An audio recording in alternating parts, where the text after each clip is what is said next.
Future class. तो कैसे आप सब आज हम सबसे पहले हम डिस्कस करने वाले हैं कूलम्स लॉ को। देखो, जो कूलम्स लॉ है वो आपको पढ़ना है।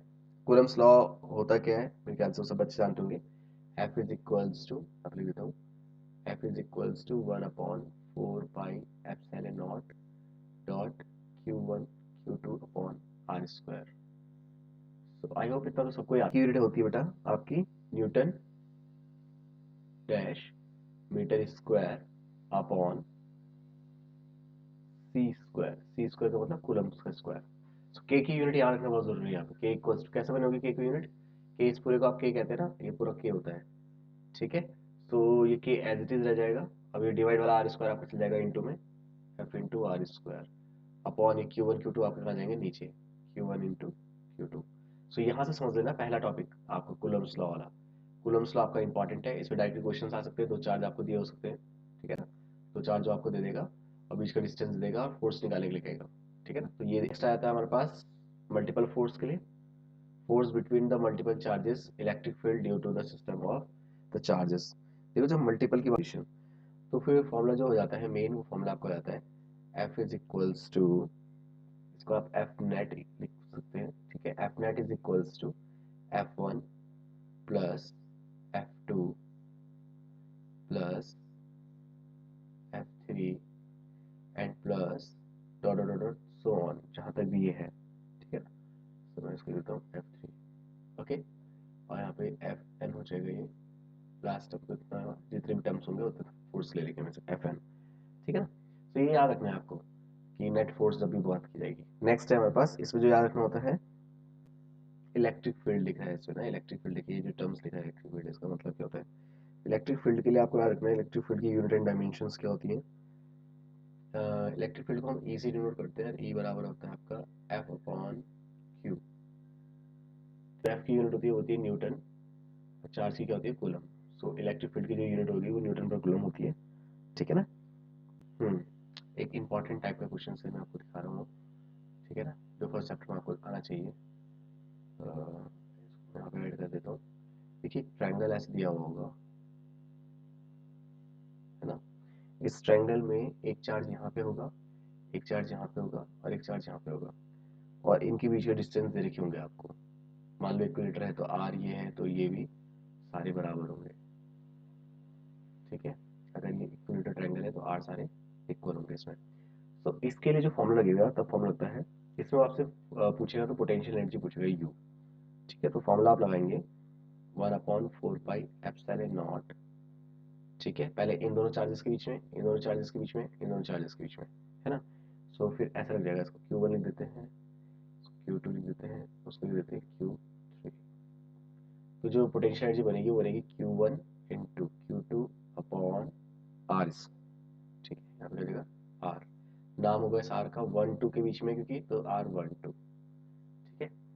फिर ऐसे प्लस, फिर कैसे लिखेंगे, फिर लिखेंगे Q2 इंटू Q3 अपॉन, बनेगा अपॉन R2, ठीक है। इसका नाम है R12, इसका नाम हो जाएगा R23, इन दोनों का, इन दोनों के बीच का, ठीक है। फिर ऐसे ही प्लस, फिर हम किसका लगाएंगे Q3 इंटू Q1 अपॉन, इन दोनों के बीच का जो R है वो कौन सा है, R31, ठीक है।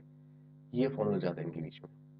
मल्टीपल चार्जेस के लिए इलेक्ट्रिक पोटेंशियल पूछा जाएगा, ट्रायंगल होगा, हो सकता है इक्विलेटरल ट्रायंगल, हो सकता है ना हो, पर फॉर्मूला याद रखना Q1 अगर ये प्लस का चार्ज है तो प्लस का रखे, माइनस का है तो माइनस का रखना, ठीक है। इसको सॉल्व करना, आपके पास यू आ जाएगा। पोटेंशियल एनर्जी पूछी जाती है ऐसे क्वेश्चनों में, ठीक है ना। और इसके अलावा आपको इसमें आप देखेंगे ना, एक जो है रिलेशन होता है ई इलेक्ट्रिक फील्ड और इलेक्ट्रिक पोटेंशियल में, इसको आप जरूर देख के जाना, ठीक है। ये नेगेटिव रेट के बराबर होता है, इलेक्ट्रिक फील्ड और इलेक्ट्रिक पोटेंशियल के बीच में रिलेशन है, ठीक है ना।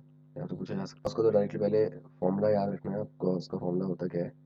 इलेक्ट्रिक फ्लक्स सबसे पहले इंपॉर्टेंट हो जाता है, गॉस के फॉर्मूले में आप जाएंगे ना, सबसे पहले आप इलेक्ट्रिक फ्लक्स फाई की बात करेंगे। फाई इक्वल्स टू क्या होता है, क्यू अपॉन एप्सिलॉन नॉट।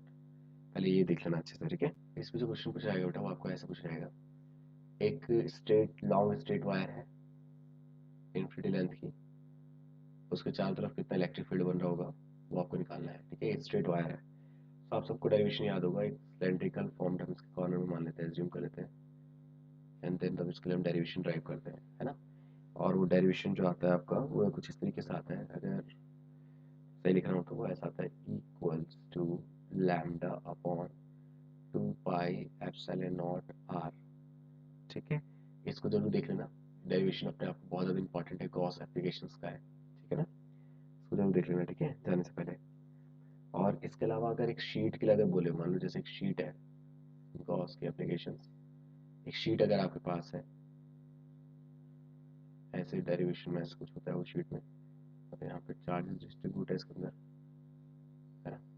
तो इसका जो फॉर्मूला होता है वो होता है equals to sigma upon 2 epsilon naught. Sigma यहाँ पे क्या है, सरफेस चार्ज डेंसिटी, इसका फॉर्मूला होता है sigma is equals to Q upon A. ठीक है, तो इसको भी देख लेना एक बार, आगे चलते हैं। टॉपिक हमने बता दिया आपको क्या क्या पढ़ना है, ये इंपॉर्टेंट टॉपिक है आपको जो देखने हैं, ठीक है, जाने से पहले आप इनको जरूर देख के जाएंगे, ठीक है, इनको देख के जाना, टॉपिक मैं छोड़ देता हूँ आपके लिए।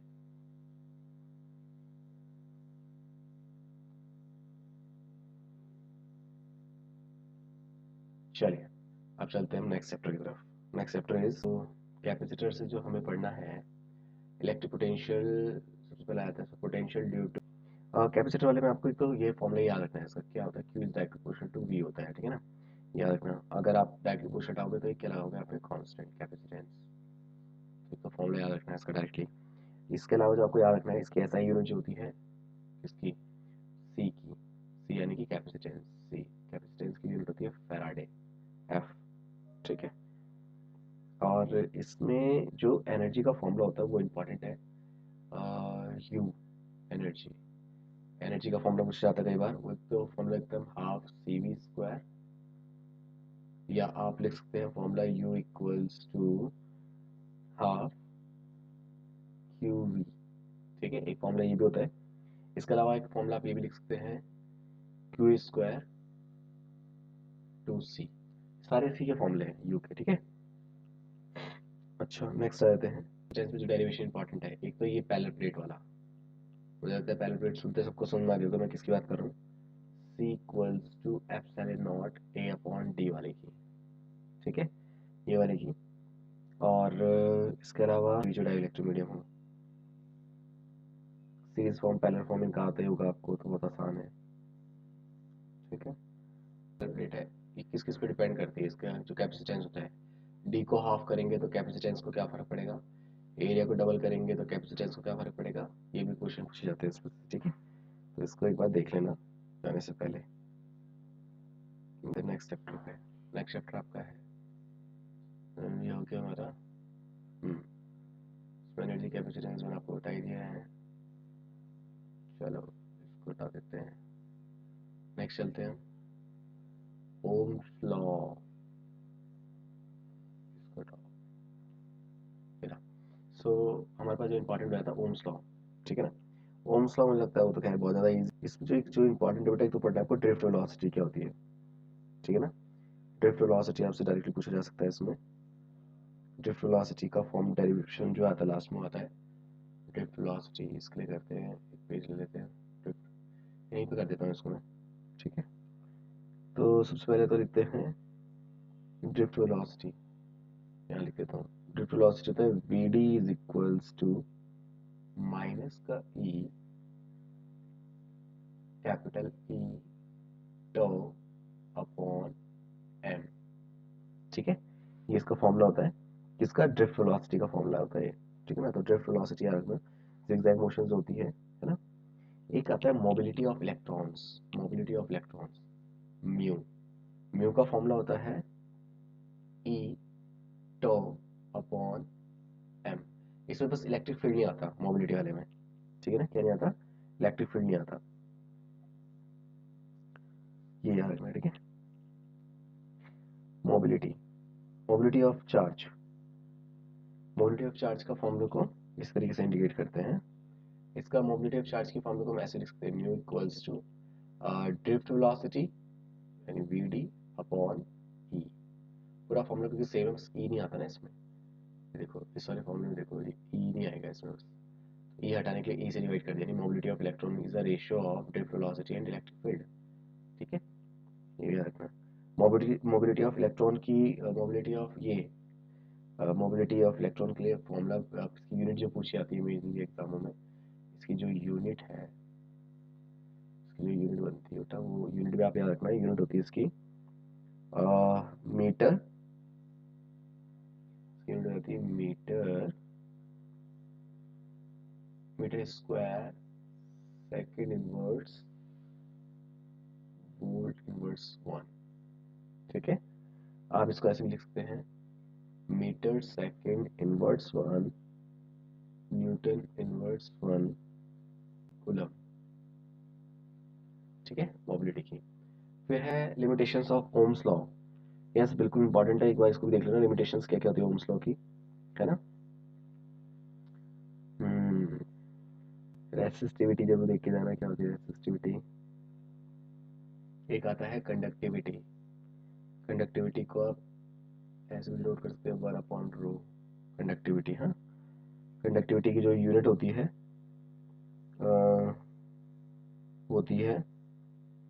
वो ये होता है ना, ओम मीटर इनवर्स। तो इसको लिखते हैं मोह, ऐसे लिखेंगे आप इसे,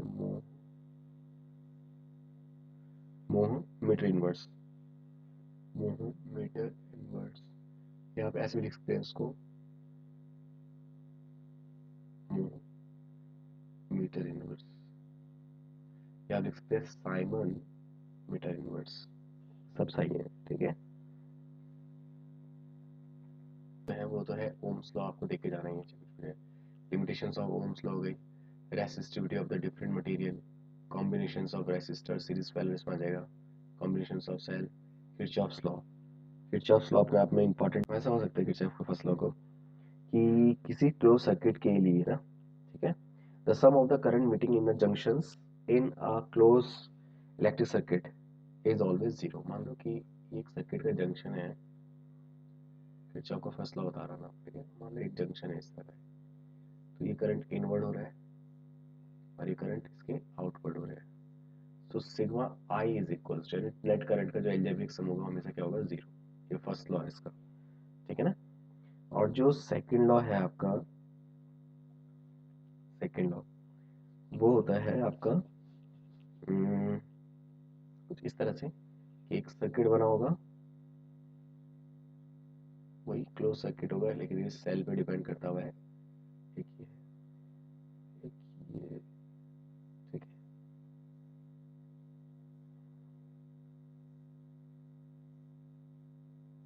ये जगह E1, ये जगह आपका E2, जगह R1 और ये जगह आपका R2।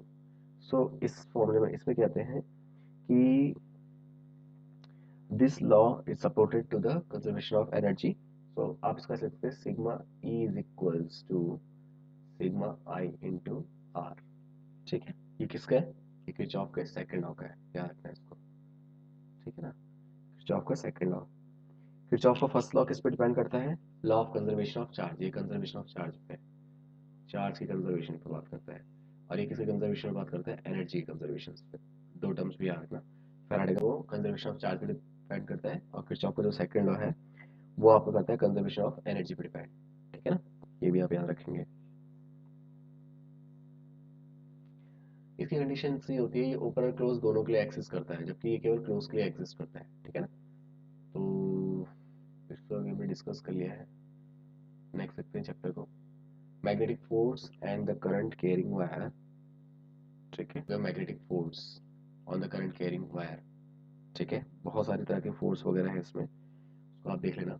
और इसके बाद आता है इसमें motions of a magnetic field, magnetic field on the axial, circular current carrying loop, ampere circular law most important है, force between two parallel line and current carrying wire. इसके अलावा torque on a current loop, moving coil galvanometer, ये सारे ही important topic है इसमें, ठीक है ना। इससे बायो सैवर्ट भी आपको याद रखना है, ठीक है। जो ये है ना मोशंस, ये मैग्नेटिक फोर्स और अ करंट कैरिंग वायर, इसमें बायो सैवर्ट का फॉर्मूला भी याद रख सकते हैं।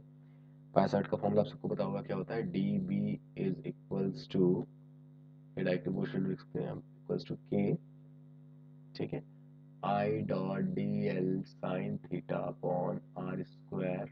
अब आपको बताइए के की वैल्यू क्या होती है, म्यू नॉट अपॉन 4 पाई। ठीक है ना, तो आपसे पूछिए के क्या लिखा है, के होता है यहाँ पे mu naught upon 4 pi which is equals to 10⁻⁻7, 10⁻⁻7। ठीक है ना। एप्लीकेशंस बायो सावर्ट की इंपॉर्टेंट है, मोस्ट इंपॉर्टेंट है। एम्पेयर सर्कुलर लॉ आप सोच रहे क्या था, एम्पेयर सर्कुलर लॉ आपका होता है कि एम्पेयर सर्कुलर लॉ वो कहता है हमें 5b.dl is equals to mu naught into I. ठीक है ना, ये क्लोज सर्किट के लिए होता है। अगर किसी क्लोज सर्किट पे जो टोटल मैग्नेटिक फ्लक्स होगा वो करंट का म्यू नॉट टाइम होगा। ठीक है ना। एम्पेयर की एप्लीकेशंस है ना, टोरॉइड होता है, तो टोरॉइड जब भी आएगा, टोरॉइड, तो टोरॉइड में आप बेटा फॉर्मूला लगाएंगे B equals to mu naught N I. लेकिन अगर टोरॉइड की जगह उसने बोला सोलेनॉइड, सोलेनॉइड, ठीक है, सोलेनॉइड का रहता है म्यू नॉट एन आई अपॉन 2।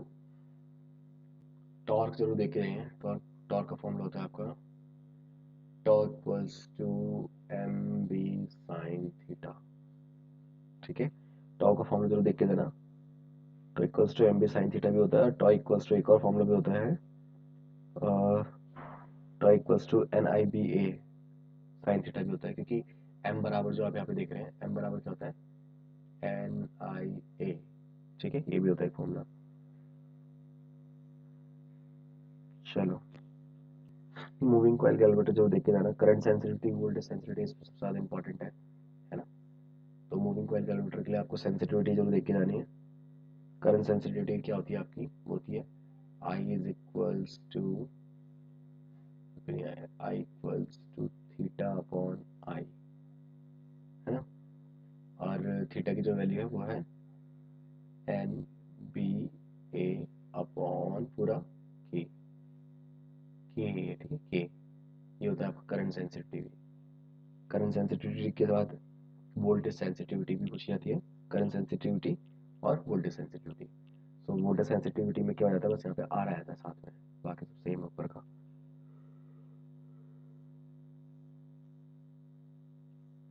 ये पढ़ के जाना आपको होता है तो टॉपिक। अगर कैलमीटर को आपको अमीटर में कन्वर्ट करना है, ठीक है, कैलमीटर को किसमें कन्वर्ट करना है, अमीटर में। तो अमीटर में कन्वर्ट करते समय आपको शंट लगाना होता है। क्या लगाना होता है बेटा, शंट, आपको लगाना होता है शंट। ठीक है, और गैलमीटर को वोल्ट मीटर में ले जाने के लिए आपको लगाना होता है रेसिस्टेंस।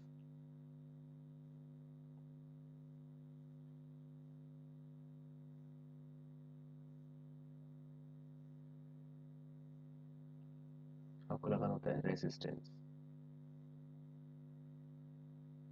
ठीक है, अच्छा ये लगता है हमेशा, शंट कैसा लगता है हमारा पैरेलल फॉर्म में, और रेसिस्टेंस कैसा लगता है आपका सीरीज फॉर्म में। ठीक है ना, ये कैसा होता है रेजिस्टेंस हाई पोटेंशियल का या हाई रेजिस्टेंस का लगाना होता है, जबकि उसमें क्या होता है स्टंट क्या होता है हमेशा एक लो रेजिस्टेंस वाला होता है, लो रेजिस्टेंस का एक वो लगाना होता है आर। ठीक है ना, इसको हम शंट कहते हैं, तो ये भी आर है। ठीक है,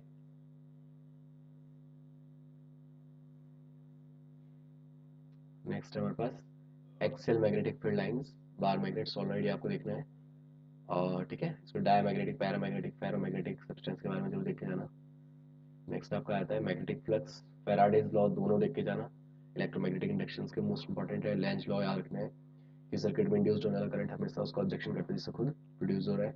मोशनल ईएमएफ, सेल्फ इंडक्टेंस, पहले सारे इंपॉर्टेंट्स देख लेते हैं, है ना, इनके प्रिपरेशन आप करना जाने से पहले। इसमें L C R, L C R circuit, L C oscillations, power factor का फॉर्मूला जरूर देख के जाना। ठीक है, पावर फैक्टर क्या होता है, resonant frequency, transformer, step up step down दोनों देख के जाना। ठीक है, इसका फॉर्मूला देख के जाना ट्रांसफार्मर का। ऑल्टरनेटिंग करंट में इंपॉर्टेंट ये है, इलेक्ट्रोमैग्नेटिक वेव में आपको डिस्प्लेसमेंट करंट आईडी देखना है। ठीक है, और एक फॉर्मूला आता है जिसमें I D is equals to हम आई सी प्रूव करते हैं, वो जरूर देख के जाना। ठीक है, nature of E M wave क्या होता है, ई एम वेव के बारे में पढ़ के जाना। और इसके बाद जो चैप्टर आ जाता है आपका, वो आ जाता है सबसे इंपॉर्टेंट है रे ऑप्टिक्स और ऑप्टिकल इंस्ट्रूमेंट में। फॉर्मेशन से ज़्यादा आप टोटल इंटरनल रिफ्रैक्शन देख लेना क्या होता है इसमें, ऑप्टिकल फाइबर्स वगैरह को देख के जाना। Power of combination of lens देख के जाना, P1 P2 वाला। ठीक है, इसमें लेंस मेकर फॉर्मूला वगैरह पढ़ के जाना। प्रिज्म का जरूर देख के जाना। प्रिज्म में जो क्वेश्चंस मैंने करा रखे हैं, जैसे मान लो ये एक प्रिज्म है और लाइट रेज इसमें ऐसे एंटर हो रही है, इसके पाथ को ट्रेस करने के लिए आ सकता है। ठीक है ना, इंपॉर्टेंट है questions। और थ्रू द प्रिज्म एक तो ये देख लेना। ठीक है, natural phenomena of light, scattering वगैरह देख लेना। ह्यूमन आई को एक बार देख लेना हल्का हल्का सा। टेलीस्कोप माइक्रोस्कोप के डेरिवेशन दोनों इंपॉर्टेंट है, कंपल्सरी है, इनके मैग्निफिकेशंस के फॉर्मूले देख के जाना बेटा। ठीक है, इसके बाद आ जाते हैं आपका नेक्स्ट जो है, ये हो गया रिफ्रैक्शन, रिफ्रैक्शन प्लेन हाइगेन्स के रिफ्लेक्शन रिफ्रैक्शन के डेरिवेशन देख लेना। और यंग डबल स्लिट एक्सपेरिमेंट जरूर देख के जाना, इनके न्यूमेरिकल देख के जाना। Diffraction of light, wave optics में से आपके इंपॉर्टेंट टॉपिक यही है। ठीक है, इसके बाद आया था आपका डी ब्रॉगली हाइपोथेसिस हो गई। ठीक है, फोटो इलेक्ट्रिक इफेक्ट हो गया, आइंस्टाइन फोटो इलेक्ट्रिक इक्वेशंस हो गई। ठीक है, ये सारी चीज़ें देख के जाना है बेटा आपको एग्जाम के लिए। नेक्स्ट है इलेक्ट्रॉन ऑर्बिट के बारे में पढ़ के जाना, क्या होती है, एटॉमिक स्पेक्ट्रा देख के जाना। Bore models of hydrogen atom देख के जाना, लाइन स्पेक्ट्रम क्या होता है देख के जाना। ठीक है, डी ब्रॉगली एक्सप्लेनेशन देख के जाना, पोस्टुलेट क्या क्या है डी ब्रॉगली की। ठीक है, ये देख के जाना। इसके बाद आता है आपका न्यूक्लियर बाइंडिंग एनर्जी क्या होती है।